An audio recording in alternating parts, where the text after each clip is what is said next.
ഭാരതീയ വിചാരകേന്ദ്രം സംസ്ഥാന സമ്മേളനത്തിന് ഇന്ന് തുടക്കം. മലപ്പുറം ജില്ലയിലെ തിരൂരിലാണ് 3 ദിവസം നടക്കുന്ന സമ്മേളനം. സമ്മേളനത്തിന്റെ ഔദ്യോഗിക ഉദ്ഘാടനം നാളെ രാവിലെ 10-ന് കേന്ദ്രമന്ത്രി ജോർജ് കുര്യൻ നിർവഹിക്കും.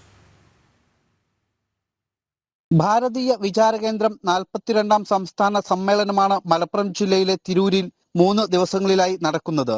തിരൂരിലെ ഹോട്ടൽ കോണ്ടിനെന്റൽ ഹാളിൽ ഇന്ന് രാവിലെ 10:30 സംസ്ഥാന സമിതി യോഗം ആരംഭിക്കും.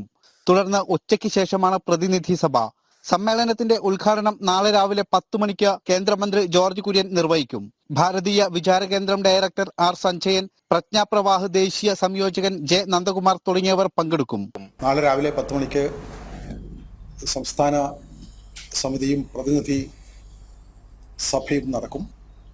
മറ്റന്നാൾ രാവിലെ 11-ാം തീയതി ശനിയാഴ്ച രാവിലെ 10 മണിക്ക് സംസ്ഥാന സമ്മേളനത്തിൻ്റെ ഉദ്ഘാടനം കേന്ദ്ര ഫിഷറീസ് വകുപ്പ് ന്യൂനപക്ഷകാര്യ വകുപ്പ് മന്ത്രി Shri George Kurian നിർവഹിക്കുന്നതായിരിക്കും.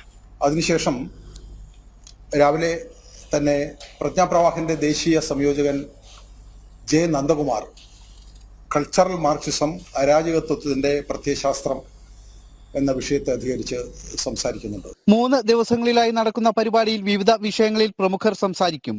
Cultural Marxism അരാജകത്വത്തിന്റെ പ്രത്യയശാസ്ത്രം, ഭരണഘടനാ ഭേദഗതി, ചരിത്രം രാഷ്ട്രീയം, വഖഫ് രാഷ്ട്രീയവും അതിന്റെ പരമാധികാരവും തുടങ്ങിയ വിഷയങ്ങളിൽ ചർച്ച നടക്കും. ഞായറാഴ്ച വൈകിട്ട് 3:30 നടക്കുന്ന സമാപന സഭ കൽക്കട്ട വിശ്വഭാരതി സർവകലാശാല റിട്ടയർഡ് പ്രൊഫസർ കലാമണ്ഡലം പോരൂർ ശങ്കരനാരായണൻ ഉദ്ഘാടനം ചെയ്യും.